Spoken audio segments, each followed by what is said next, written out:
Hello friends, एक बार फिर स्वागत है आपके अपने यूट्यूब चैनल एजुकेशन ऑनलाइन पर। तो आज हम आपके लिए लेकर के आ गए हैं केमिस्ट्री की वीडियो। केमिस्ट्री का ये पहला पार्ट है ठोस अवस्था। ठोस अवस्था में ये लेसन 1 है और लेसन 1 का जो पार्ट है वो 3 है। इससे पहले हमने 2 पार्ट बना दिए हैं। आई होप आपने वो दोनों पार्ट देख लिए होंगे। अगर आपने अब तक नहीं देखा है तो आपको डिस्क्रिप्शन में इसके लिंक मिल जाएंगी, वो पूरी प्लेलिस्ट मिल जाएंगी।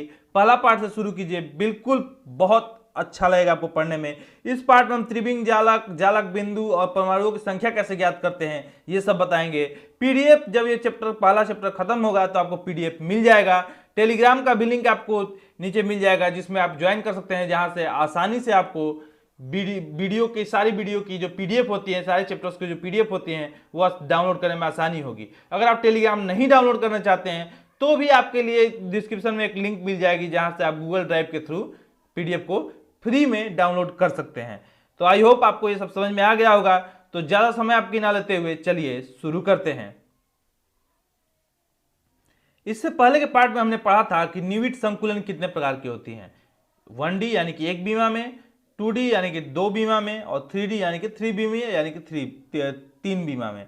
ठीक है, तो ये इसके जो 1D होती है बस केवल सिंपल होती है, जो कि सीधी एक रेखा में आप कुछ बना देते हैं तो उसे 1D कहते हैं। जिसका एग्जाम्पल हमने दिया था, ऐसे ऐसे गोल सीधे गोला रख करके हमने दिया था। अब बात करते हैं इसमें 2D में हमने क्या देखा था। 2D में देखा था कि इसके 2 प्रकार होते हैं, वर्ग निविड संकुलन और षटकोणीय निविड संकुलन। वर्ग निविड संकुलन किसे कहते हैं, आप ऐसे गोल बनाते हैं, ठीक है, ऐसे आप गोल बनाते हैं, ये जो कि एक गोले को एक वर्गाकार आकृति में 4 गोले घेरे हों। आपकी सुविधा के लिए हम आपको दिखा देते हैं एक बार फिर से। आप कोई भी एक गोला इसमें से सेलेक्ट कर लीजिए। मान लीजिए हमने ये गोला सेलेक्ट किया, इसको कितने गोलों ने घेर रखा है, 4 गोलों ने घेर रखा है। आपको ज्यादा समझ में आएगा आप जब वो पार्ट देखेंगे तो इसलिए ये क्या हो गया, वर्ग में निविड संकुलन हो गया। तो इसका एक बार अगर आपने पढ़ा है, अगर आपने अच्छे से पढ़ा है तो आप बता देंगे कि इसे किस प्रकार की व्यवस्था करते हैं। इसे ए संरचना करते हैं। क्या कहते हैं, ए संरचना। क्यों? क्योंकि देखिए आप एक तरह से गोले, तीनों गोले की जो लाइन है आप देखेंगे एक तरह से रखी हुई है, तो इसलिए हम इसे क्या कहते हैं, ए प्रकार की व्यवस्था। इसकी उप संयोजन संख्या आपको ज्ञात करना बताया था हमने, तो कैसे ज्ञात करेंगे। इस गोले को कितने गोलों ने टच किया है, 1 2 3 4 गोलों ने टच किया है, तो इस तरह से क्या हो जाएगा, इसका उप संयोजन संख्या कितनी हो जाएगी, 4 हो जाएगी। उप संयोजन संख्या किसे कहते हैं। कई बच्चों ने कमेंट किया कि उप संयोजन संख्या की आपने परिभाषा नहीं लिखवाई, तो इस वीडियो में हम आपको परिभाषा भी लिखवा देंगे। कोई दिक्कत नहीं, आप कुछ भी प्रॉब्लम आप कमेंट कीजिए, हम आपको सारी जो परेशानियां हैं उसको दूर करेंगे। अब इसके बाद हमने जो पढ़ा था वो पढ़ा था क्या, षटकोणीय निविड संकुलन। षटकोणीय निविड संकुलन किसे कहते हैं, तो उसके लिए हमने जो फिगर बनाया था वो कैसा फिगर बनाया था, तो आपको फिगर ही दिखा देते हैं। चलिए, जो ये देखिए वर्ग में हमने ऐसा फिगर बनाया था, और षटकोणीय में कैसा बनाया था, ऐसा बनाया था। तो षटकोणीय में क्या होता था कि एक गोला कोई, अगर आप इस गोले को सेलेक्ट कर लेते हैं तो इसको कितने गोलों ने घेर रखा था, 6 गोलों ने घेर रखा था। इसलिए हम इसे षटकोणीय या हेक्सागोनल क्या कहते थे, निविड संकुलन कहते थे। इसकी उप संयोजन संख्या कितनी हो गई, 6 हो गई, क्योंकि इसे 6 गोलों ने घेर रखा है, 6 हो गई। ये किस प्रकार की जो व्यवस्था है, इस व्यवस्था को कहते हैं हम ए बी व्यवस्था, क्योंकि ये एक लाइन और ये एक लाइन, ये एक लाइन एक समान है, तो इसको हमने क्या कह दिया, बी कह दिया। ये एक लाइन और ये एक लाइन क्या होगी, एक समान होगी, तो इसे क्या कह दिया हम, ए कह दिया। अब ए को बी कहिए या बी को ए कहिए, कोई दिक्कत नहीं है, फिर भी यह क्या हो जाएगी, ए बी ही प्रकार की व्यवस्था होगी। तो यहां तक आपको समझ में आया। इसके बाद हमने 3D पढ़ा था, तो 3D में निविड संकुलन पढ़ा था, फिर 3D के जो प्रकार थे उसको पढ़ा था। तो ये सब हमने पिछले वीडियो में ये सब कर लिया है। आज जो हमको पढ़ना है वो क्या पढ़ना है, त्रिविम जालक। तो हमें पढ़ना है त्रिविम जालक। त्रिविम जालक किसे कहते हैं, तो त्रिविम आकाश में, त्रिविम मतलब क्या होता है, 3D। जैसे ये कोई भी पिक्चर आप ऐसे ले लिए जिसके, जैसे आपको हमने एग्जांपल दिया था आपके घर से, जिसका फर्श हो और 4 दीवारें हो, तो क्या हो जाएगी, त्रिविम जालक हो जाएंगी, त्रिविम व्यवस्था हो जाएंगी। ठीक है, तो जिसके ऊपर जैसे ऐसे, इसको हम कॉपी पे ऐसे बनाते हैं, इस फिगर को हम बिल्कुल इस तरह से, ठीक है। तो ये क्या हो जाता है, जिसके फलक जो होते हैं, फलक किसे कहते हैं, एक साइड को क्या कहते हैं हम, फलक कहते हैं। आप देखेंगे जैसे ये साइड हमने ले लिया, ये आगे का साइड हो गया, ठीक है, फिर ये साइड हो गया, ये पीछे का साइड हो गया इसका, ठीक है। अब हम कलर चेंज कर लेते हैं ताकि आपको समझ में आए, कंफ्यूज ज़्यादा ना हो आप। फिर ये एक साइड आप देखेंगे, इस साइड वाला, फिर ये ऊपर का साइड, ये साइड और नीचे का साइड। तो कितने फलक हो गए? 6 फलक होते हैं इसके, ठीक है। 4 दीवारें और एक छत और एक फर्श। तो इस तरह से क्या हो गई, ये 3D आकृति हो गई, इसे कहते हैं 3D आकृति। तो इसी के बारे में बात किया जा रहा है इसमें। तो इसमें कहा जा रहा है कि त्रिविम आकाश में किसी क्रिस्टल के एककों की नियमित व्यवस्था को क्या कहते हैं? त्रिविम क्रिस्टल जालक कहते हैं। क्या कहते हैं? त्रिविम क्रिस्टल जालक कहते हैं। मतलब इसका ये है कि आपका ये है, ये जो व्यवस्था है इसे कहते हैं हम त्रिविम जालक। इस फिगर को, इस आकृति को हम क्या कहते हैं? त्रिविम जालक कहते हैं। अब इसमें जो एकक किसे कहते हैं? यूनिट कहते हैं, इकाई कहते हैं। इकाई मतलब क्या हुआ कि जो जिस बिंदु से मिलकर के आकृति बनी, जैसे यहाँ पे ये जहां जहां ज्वाइंट है वहां पे जो यूनिट आएगी उसे हम कहेंगे, क्या कहेंगे? 3D में ये जो इसको यूनिट कहते हैं, हम क्या कहते हैं? एकक कहते हैं या फिर इकाई कहते हैं। तो इसी बात को कही जा रही है। तो एक 3D आकृति में जो भी एकक की जो व्यवस्था है उसी को हम कहते हैं त्रिविम जालक। आई होप ये आपको समझ में आ गया होगा। आगे बढ़ते हैं, अगर नहीं आया तो आगे जो परिभाषा पढ़ेंगे उससे आपको और ज्यादा क्लियर हो जाएगा। जालक बिंदु। अब जालक बिंदु किसे कहते हैं? तो जालक बिंदु, जैसा कि हमने आपको अभी जालक बताया, तो वैसे ही जालक बिंदु भी देखिए। तो क्रिस्टल जालक में कणों के द्वारा ग्रहण किए गए स्थान को जालक बिंदु कहते हैं। अब ये है आपकी एक 3D आकृति, आपको दिख रही है। इसमें ये जो कण है, इसके जो स्थान है, ये कण है, ये सब क्या है? कण है। ये अवयव हो सकते हैं, परमाणु हो सकते हैं, ठीक है। तो इनके जो स्थान है, जो जहां जहां पे है, इसे अब कहते हैं जालक बिंदु। और जो ये जो लकीर है, ठीक है, ये जो लाइन है, जो इन दो जालक बिंदु को जो जोड़ती है उसे क्या कहते हैं हम? जालक बिंदु को जोड़ने वाली रेखा। क्या कहते हैं? जालक बिंदु को जोड़ने वाली रेखा। तो आई होप आपको समझ में आ गया होगा कि जालक बिंदु किसे कहते हैं। आगे बढ़ते हैं। आगे हम देखेंगे समन्वय संख्या। जैसा कि आपने कहा था कि समन्वय संख्या की परिभाषा आपने नहीं बताया, तो बिल्कुल आपको पहले हमने बताया था कि कोई एक पॉइंट ले लेंगे, उसको छूने, जो उसको टच करती है, जो भी गोला जो उसको टच करता है वही उसका समन्वय संख्या कहलाता है, ठीक है। जितने गोले उस एक गोले को स्पर्श करेंगे वो समन्वय संख्या हो जाएगा। तो इसमें उसका समन्वय संख्या या फिर उप समन्वय संख्या कितना हो जाएगा? 4 हो जाएगा। कितना हो जाएगा? 4, ठीक है। तो किसी क्रिस्टल के किन्हीं अवयवी कणों को घेरे हुए अन्य कणों की संख्या उसकी समन्वय संख्या या उपसंयोजन संख्या कहलाती है। आप घेरे हुए ना करके कह सकते हैं किसी क्रिस्टल के किन्हीं अवयवी कणों को स्पर्श किए हुए अन्य कणों की संख्या क्या कहलाती है? समन्वय संख्या कहलाती है या फिर उपसंयोजन संख्या कहलाती है। जैसा आपके एग्जाम में लिखा होगा, अगर उपसंयोजन संख्या लिखा होगा तो आप उपसंयोजन संख्या लिखेंगे, अगर समन्वय संख्या लिखा होगा तो समन्वय संख्या लिखेंगे। आपके बुक में उपसंयोजन संख्या ही लिखा गया है, ठीक है। तो ये समझ में आ गया आपको। इकाई कोशिका, यूनिट सेल। इकाई कोशिका आपको अभी जैसे हमने बताया, तो त्रिविम जालक की वह सरलतम रूप जिसकी बार बार पुनरावृत्ति से क्रिस्टल जालक का निर्माण होता है उसे इकाई कोशिका कहते हैं। इसको हम आपको समझाते हैं फिगर के द्वारा, तब ज्यादा आपको क्लियर होगा कि इकाई कोशिका किसे कहते हैं। तो आप इस फिगर को देखिए, ये भी एक क्या है? एक घनी आकृति है, एक 3D आकृति है। कुछ ऐसे ये जो आकृति है, इस आकृति के बार बार मिलने से ये आकृति बनी हुई है, ठीक है। ऐसी आकृति देखिए, ये आकृति की पुनरावृत्ति हो रही है। इसी को आप देखिए यहाँ पे रिपीट किया गया है, ठीक। फिर इसी आकृति को हम यहाँ पे भी देख सकते हैं, आप ध्यान से देखेंगे तो, ठीक। ये जो आकृति है, ठीक इसी की फिर पुनरावृत्ति पीछे भी हो रही है। तो ऐसी क्रिस्टल जालक में ऐसे कण जिसको बार बार रख करके एक स्थान से दूसरे स्थान पर उसी को पुनरावृत्ति कर करके अगर एक क्या बनाया जाए? एक जालक का, एक क्रिस्टल के जालक का निर्माण किया जाए तो उसे हम क्या कहते हैं? यूनिट सेल कहते हैं, इकाई सेल कहते हैं। मतलब कि जिससे मिल करके ये पूरी क्रिस्टल संरचना बनी है, ये जो है इससे मिल करके ये पूरी क्रिस्टल संरचना बनी हुई है, आप देख पा रहे हैं, ठीक है।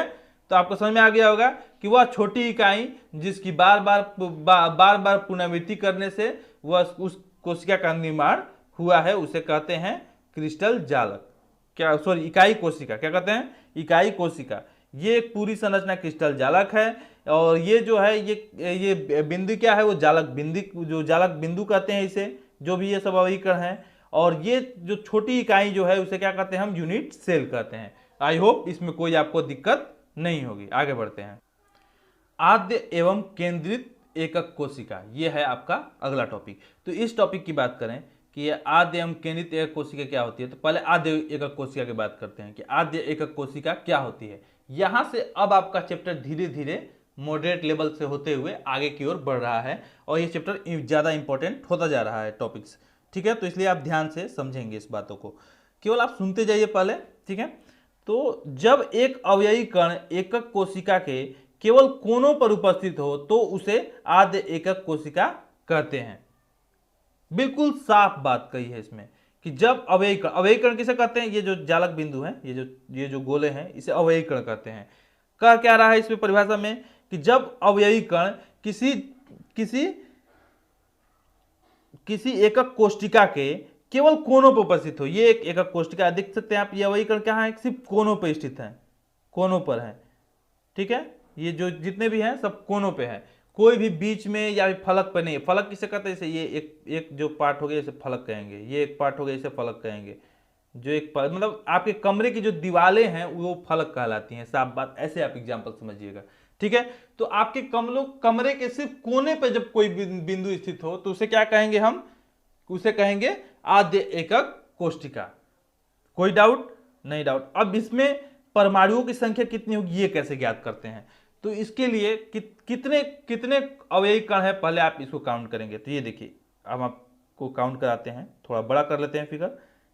1 2 3 4 5 6 7 8 8 है ना। तो हम जितने अवयवी कण होंगे उसमें 8 है तो 8 लिख देंगे हम, कोनों पर स्थित परमाणु, जैसा कि हमने यहाँ पे लिख दिया है, और उसका 1/8 से गुणा कर देते हैं, उतना आएगा आपका परमाणु संख्या। तो 8 से 8 कट जाएगा, 8 एकम 8, 1 में 1 से गुणा करेंगे तो कितना आएगा बताइए फटाफट, 1 आएगा। बिल्कुल सिंपल सी बात है। तो इसमें परमाणु की संख्या कितनी होगी, 1 हो गई। अब आपके मन में एक सवाल उठा होगा, क्या कि 1/8 से ही क्यों गुणा किया आपने। अगर आपके मन में सवाल नहीं उठा तो उठना चाहिए, क्योंकि जब आप साइंस पढ़ रहे हैं, साइंस के स्टूडेंट्स की एक यही खासियत होनी चाहिए कि आपके अंदर हमेशा क्वेश्चन बने, क्यों हम 1/8 से ही क्यों भाग किए। तो आइए इसको समझाते हैं। चूंकि जो आप ये गोला देख रहे हैं, आपको हमने पहले या दूसरे पार्ट में आपको बताया था कि ये जो फिगर हमने ऐसे बनाया, ये कॉपी पे आसानी से बन जाए इसके लिए बनाया है। रियल में ये क्या होते हैं, गोले बिल्कुल एक पास सटे हुए होते हैं, ऐसे सटे सटे होते हैं, ठीक है।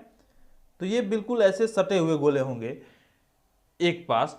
तो इसमें जब हम एक वर्ग का आकार बनाएंगे तो कुछ हिस्सा कट जाएगा। आइए अब इसको आपको हम फिगर से समझाते हैं।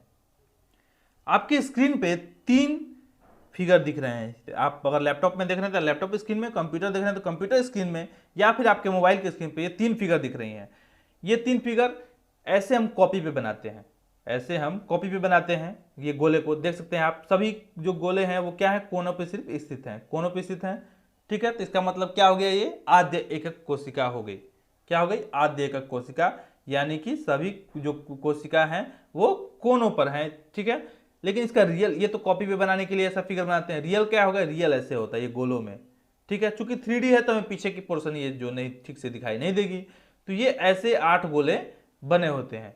अब इसको एक वर्ग आकार में लिया जाता है, क्योंकि ये एक निश्चित आकृति होगी, क्रिस्टल की यही तो बात होती है, एक निश्चित आकृति होती है। तो जब हम इसको ऐसे वर्ग में ऐसे बनाएंगे इसमें वर्ग, तो ये कुछ पोर्शन कट जाएंगे बाहर आ जाएंगे, तो ये हमारे ऐसी आकृति बन जाएगी। क्या बन जाएगी, ऐसी आकृति। वर्ग में नहीं बल्कि घन में जब हम इसको करेंगे 3D में बनाएंगे तो ये ऐसी आकृति बन जाएगी। तो अब आप ध्यान से यहाँ पे देखिए, बिल्कुल आप ध्यान से देखिएगा, ये जो पोर्शन है, ये एक पोर्शन, ये जो पोर्शन है, ये जो हमारा पोर्शन बना हुआ है, ये क्या है, गोले का कौन सा भाग है। आप जब इस पोर्शन को फिर इसके ऊपर, ये जो नीचे वाला ये पोर्शन है, जब इसके ऊपर रख देंगे तो ये कुछ ऐसे बन जाएगा ऐसे।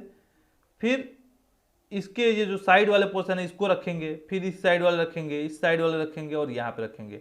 मतलब कि एक गोले के 8 भागों में गोले को किया गया है और उसका एक भाग यह है, उसका एक भाग यह है, ठीक है। तो ये इसका मतलब क्या होगा कि ये 1/8वां हिस्सा है। सीधी सी बात है। इन सबको आपको हम समझा रहे हैं कि क्यों होता है, बाकी लोग सिर्फ बता देंगे फार्मूला की तरह रट जाओ। चूंकि हम रटने वाले काम नहीं करते, समझते हैं सबका कारण। जब आप गोलों को रखोगे एक पोर्शन में तो इसका एक भाग कुछ भाग कट गया, तो ये कट गया तो कितना भाग बचा इसमें, तो ये 8। एक गोले का कितना भाग बचा, एक गोला कब बनता है, देखिए 1 2 3 4 5, 6, 7 और एक बीच में 8। 8 गोले ऐसे है ना, तो ये किसका 8 गोले जब मिलेंगे तो कितने गोले का निर्माण करेंगे, एक गोले का निर्माण करेंगे। इसलिए हम कहते हैं 1/8। इसलिए हम परमाणुओं की संख्या ज्ञात करने में किससे गुणा करते हैं, 1/8 से गुणा करते हैं। आई होप आप समझ गए होंगे। आपको जहां समझ में ना आए या फिर जहां भी समझ में कठिनाई हो तो आपको वीडियो छोड़ना नहीं है, आपको क्या करना है, देखते जाना है। पहले पूरा वीडियो फिनिश कीजिए, उसके बाद अगर तब भी समझ में नहीं आए, मेरा दावा है कि आपको 80% लोगों को समझ में आ जाएगा पूरा वीडियो जो देखेगा। अगर उसके बाद भी ना समझ में आए तो एक बार और देखिए, मेरे कहने से उसको एक बार और देखिए, और उसके बाद भी ना आए तो प्लीज निश्चित तौर पर आप हमें नीचे कमेंट बॉक्स में बताएं। आप डिसलाइक करने के भी हकदार हैं। जब हम आपसे लाइक करने के लिए कहते हैं जब आपको समझ में आता है, तो जब आपको नहीं समझ में आता है तो आप डिसलाइक भी कर सकते हैं, बिल्कुल आप इसका हकदार हैं। और आप नीचे कमेंट लिखिए कि आपने क्यों डिसलाइक किया वीडियो को, ताकि हमें समझ में आ सके कि आपको ये टॉपिक समझ में नहीं आया, हम उसको आपको और अच्छी तरीके से समझाने की पूरी कोशिश करेंगे। ठीक है, तब आपको समझ में आ गया होगा कि 1/8 से हमने क्यों गुणा किया है। तो 8 से 8 कट जाता है, यानी कि एक बार जाता है, तो इसलिए इसका आ गया 1। तो कोनों पे स्थित परमाणु में 1/8 से गुणा करने पर परमाणुओं की संख्या में क्या मिल गई, 1 मिल गई। तो आद्य एकक कोष्टिका में देखिए, अब आपको कोई लोग कंफ्यूज होंगे कि यहाँ पे कहीं कोशिका लिखा हुआ है, कहीं कोष्टिका लिखा हुआ है, ये क्या चीज है। तो बिल्कुल नहीं, डाउट कोई आपको अंदर डाउट नहीं होनी चाहिए।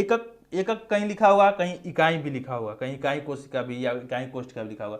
तो कोष्टिका और कोशिका दोनों कहा जाता है, इसलिए हमने दोनों का यूज कर दिया। कहीं आपको अगर कहीं कोष्टिका केवल पढ़ाते हैं हम, अगर कोशिका आ जाए आपके पेपर में तो आप कंफ्यूज ना हो जाए, हमने तो कोशिका पढ़ा ही नहीं है, कोशिका तो हमारा बायोलॉजी में होता है, इसमें कहां से आ गया। तो इसलिए हम आपको बता दिए कि आप दोनों ध्यान रखेंगे, कोष्टिका आए तो कोष्टिका लिखिएगा, कोशिका आए तो कोशिका लिखिएगा, दोनों का मतलब सेम है। ठीक है, आगे बढ़ते हैं। हमने आद्य पढ़ लिया, आपका क्या पढ़ते हैं, केंद्रित एकक कोष्टिका। केंद्रित एकक कोष्टिका में क्या होता है, जब एकक कोष्टिका में एक अथवा एक से अधिक अवयवी कण कोनों के अतिरिक्त अन्य जगहों पर उपस्थित हो तो उसे केंद्रित एकक कोष्टिका कहते हैं। अभी तक हमने जो आद्य में पढ़ा था कि जो भी अवयवी कण है वो क्या सिर्फ कोनों पे है, लेकिन एकक कोष्टिका जो केंद्रित कोष्टिका है, केंद्रित एकक कोष्टिका है, उसमें क्या होगा कि जो होंगे अवयवी कण वो कोनों के अलावा बीच में, यहां भी हो सकते हैं फलक पर, यहां भी हो सकते हैं, या फिर पूरी आकृति के बीच में एक बड़ा सा हो सकता है। तो कहीं और जहां कहीं भी इन कोनों के अलावा कहीं और भी दिख जाए आपको तो क्या कहेंगे वो, कि केंद्रित एकक कोष्टिका है। अब केंद्रित एकक कोष्टिका कितने प्रकार की होती हैं, तो ये 3 प्रकार की होती हैं। कितने प्रकार की होती हैं, 3 प्रकार की। क्यों, अब देखिए, आप कहेंगे कि सर आपने आद्य एकक कोष्टिका के तो कोई प्रकार ही नहीं बताई, इसका प्रकार कैसे हो सकता है। जब कोनों पे होंगी तो निश्चित तौर पर सिर्फ सभी कोनों पे जब बात की जा रही है तो कोनों पे रहेंगी, तो इसका प्रकार हो क्या सकता है। अब इसमें केंद्रित एकक कोष्टिका में प्रकार क्यों बना, क्योंकि कभी यहां हो सकती है गोला, कभी बीच में हो सकती है, कभी सिर्फ फलकों पर हो सकती है। तो इस बात को ध्यान रखने के लिए इसको 3 भागों में बांट दिया गया। पहला भाग है अंतः केंद्रित एकक कोष्टिका, नाम से ही स्पष्ट है, अगर आप नाम से ही देखेंगे तो स्पष्ट है। अंतः केंद्रित एकक कोष्टिका मतलब क्या होता है, ऐसी एकक कोष्टिका जिसमें अवयवी कण कोनों के साथ साथ उसके अंतः केंद्र पर भी उपस्थित हो, अंतः केंद्रित एकक कोष्टिका कहलाता है। अब इसको हम देखते हैं फिगर में, आइए आपको फिगर में इसको दिखाते हैं। तो आप इस फिगर को देखेंगे, इसमें कोनों पे तो है ही जो जालक बिंदु है वो कोनों पे भी है, साथ में एक जो है वो क्या है, बीच में भी है। तो इसे क्या कहेंगे हम, अंतः केंद्रित एकक कोष्टिका। ठीक है, तो कॉपी पे कैसे बनाएंगे, आप ऐसे बिल्कुल पहले ऐसे खींच लीजिएगा एक आकृति। ठीक है, ऐसे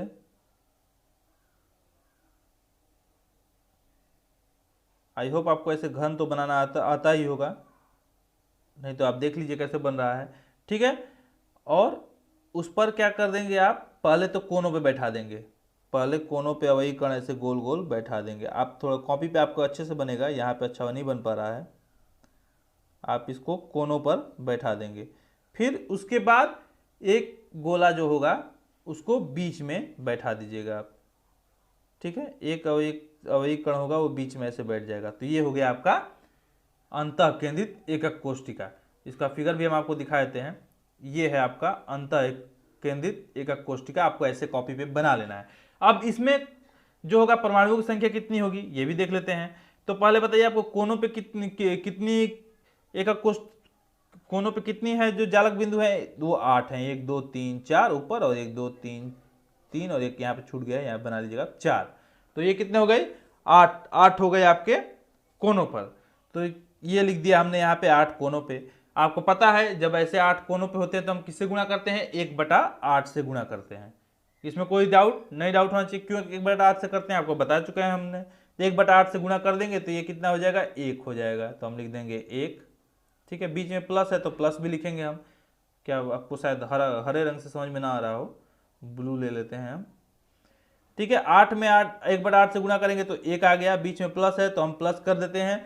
अब जो बीच में केंद्र पे स्थित है वो कितना कितना गोला है, 1 है। तो हम क्या कर देंगे, उसको 1 लिख देंगे। 1 है, और 1 का भाग कितना है, हमने 1/8 से क्यों किया था, क्योंकि हमने जो गोला था वो 1/8 भाग था। एक जो गोला था वो किसका था, 1/8 भाग था एक गोले का। लेकिन यहाँ पे जो बीच में होगा वो क्या होगा, एक पूर्ण गोल बनेगा, एक पूर्ण गोला बनेगा, ठीक है। जब पूर्ण गोला बनेगा तो हम इसको क्या किससे गुणा करेंगे, पूरा 1 से करेंगे। अगर आधा गोला बनता बीच में कुछ ऐसे गोला बनता तो हम किससे गुणा करते, 1/2 से करते, ठीक है। तो इस बात को आप ध्यान रखेंगे।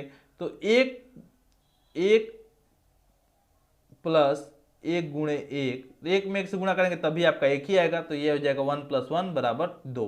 तो परमाणु संख्या कितनी हो गई, 2। इसमें कोई दिक्कत नहीं होनी चाहिए।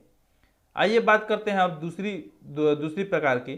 तो ये है फलक केंद्रित एकक कोशिका। फलक आपको हमने बार बार बताया है कि जैसे ये फिगर है, फिर देखिए आप फिगर समझिएगा, समय तो आपको देना पड़ेगा थोड़ा चैप्टर पे, ठीक है। अगर आपको अच्छे से इस पर कमांड करना है, ऐसा नहीं कि एक बार पढ़े फिर बाद में फिर 2 महीने बाद फिर परीक्षा अगर तो भी पढ़ना पड़े, तो ऐसा नहीं, आपको अभी से ही थोड़ा थोड़ा लेकर के पढ़ना होगा। तो ये फलक कहते हैं, ये जो भाग होते हैं, जो साइड के जो भाग होते हैं उसे हम कहते हैं फलक कहते हैं। तो ऐसी एकक कोशिका जिसमें अवयवी कण कोनों के साथ साथ प्रत्येक फलक के केंद्रों पर भी उपस्थित हो तो फलक केंद्रित एकक कोशिका कहते हैं। मतलब कि आप फिगर से देखेंगे तो फिगर में आप देख रहे हैं ये कोनों पे तो स्थित है ही, 8 जो है वो कोनों पे स्थित है। इसके साथ साथ हर एक फलक पर, जैसे ये एक फलक हो गया आपका ये फलक हो गया एक फलक, तो एक इस पे हो गया, ठीक है। अब देखेंगे आप दूसरा फलक ये हो गया, इस पे एक मध्य एक बीच में हो गया, तीसरा फलक ये हो गया, इसके मध्य में एक हो गया। तो सभी फलकों के बीच में भी जब स्थित हो तो उसे क्या कहते हैं हम, फलक केंद्रित एकक कोशिका। अब इसमें परमाणुओं की संख्या कैसे ज्ञात करेंगे, आपको एक बार बुक में जो फिगर दिया है वो भी दिखा देते हैं। तो आप इस फिगर को देखिए, फलक केंद्रित एकक कोशिका में सभी जो अवयवी कण है वो कोनों पे हैं, ठीक है, कोनों पे स्थित है। इसके साथ साथ ये देखिए एक साइड है, ये एक साइड, इस पे एक है, फिर एक ये साइड है, इस पे भी एक है, एक ऊपर की तरफ है और एक नीचे की तरफ है, और फिर ये आमने सामने की दो जो भुजाएं हैं उस पे है। तो ये जो बीच में फलक पर भी हो कोनों के साथ साथ, तो इसे फलक केंद्रित एकक कोशिका कहते हैं। अब इसकी परमाणुओं की संख्या निकालना आपको बता रहे हैं हम। तो इसमें आपको जैसा कि पहले पता है कि ये जो 8 अवयवी कण है तो हम क्या करेंगे, 8 का गुणा करेंगे 1/8 से। क्यों करेंगे आपको पता है, क्योंकि ये जो गोले जो हैं वो पूरे गोले नहीं होते हैं, वो 1/8वां हिस्सा होता है। ये चीज आपको बिल्कुल याद करने की जरूरत नहीं है, वीडियो खत्म होते होते आपको खुद याद हो जाएगा कि जब भी ये जो ऐसी आकृति दिखेगी और ये जो 4 4 8 दिखेंगे हमें 8 परमाणु कोनों पे, तो हम उसे 8 गुणे 1/8 करेंगे और सीधी सी बात होगी, इसकी मान जो हो जाएगी वो 1 आ जाएगी। क्या आ जाएगी, 1 आ जाएगी। बीच में प्लस करेंगे हम, क्योंकि हमें जोड़ना है कि परमाणु की संख्या कितनी है। इसका तो कर लिए। अब जो फलक पर है वो कितनी है, तो फलक कितनी है, 1 ये साइड, 2 3 और 4 5, ठीक है। 2 देखिए आप सीधे 4 कमरे के 4 दीवार हो गए, क्योंकि फिगर से आप ज़्यादा कंफ्यूज हो जाएंगे। कमरे के 4 दीवार हो गए, ठीक, 4 दीवार हो गए, और एक छत और नीचे एक फर्श, तो कितने हो गए, 2 ये हो गए, तो कितने हो गए टोटल फलक, 6 हो गए फलक, ठीक है। 4 दीवार, एक छत और एक नीचे फर्श, तो 6 फलक हो गए, ठीक है। अब इसमें जो फिगर हमारी बन रही है, इसमें क्या हो रही है, ये जो गोला बन रहा है जो फलक पर, बताइए क्या पूरा गोला बनेगा, बिल्कुल नहीं बनेगा। ये गोला कैसा बनेगा, आधा बनेगा, क्योंकि आधा कट जाएगा। जब आप फलक पे बनाएंगे तो आधा कट के बाहर आ जाएगा, तो हमें उससे तो लेना नहीं है। आधा का हमने आपको बताया था कि कोई एक एक गोला है उसका आधा भाग करें तो यानी कि ये एक भाग और एक दूसरा भाग, तो दो भागों में एक भाग मतलब कि 1/2 भाग, आधा को वैसे भी 1/2 कहते हैं हम। तो इसका क्या करेंगे हम 6 गुणे 1/2 करेंगे, 2 से आप कटाएंगे, 2 तिया 6, तो 3 आ जाएगा यहाँ पे, 3 में 1 से गुणा करेंगे तो 3 ही होता है, और ये कट कर 1 आ ही गया था, तो 1 + 3 कितना हो गया, 4 हो गए। परमाणु की संख्या कितनी हो गई, 4 हो गई। समझ में आ गया। 1/2 से क्यों किए, क्योंकि ये आधा आकृति जब बनाएंगे आप इसमें तो ये आधा गोला रहते हैं फलक पे, तो आधा का मतलब क्या होता है, 1/2 होता है। आई होप आपको ये समझ में आ रहा होगा। आइए आगे बढ़ते हैं। तीसरा जो प्रकार होता है ये हम क्या पढ़े, केंद्रित एकक कोशिका का प्रकार पढ़े। 3 प्रकार के होते हैं, तो ये तीसरा और फाइनल प्रकार है इसका। तो अंत्य केंद्रित एकक कोशिका, अंत्य केंद्रित एकक कोशिका, इसको क्या बोलते हैं, तो ऐसी एकक कोशिका जिसमें अवयवी कण कोनों के साथ साथ 2 विपरीत फलकों के केंद्र में उपस्थित हो, अंत्य केंद्रित एकक कोशिका कहलाता है। तो हमने जो देखा था फलक केंद्रित एकक कोशिका में वो सभी फलकों पे थी, लेकिन अंत्य केंद्रित एकक कोशिका में जो है अंत्य, याद रखिएगा अंतः केंद्रित और अंत्य में अंतर है, ये अंत्य है।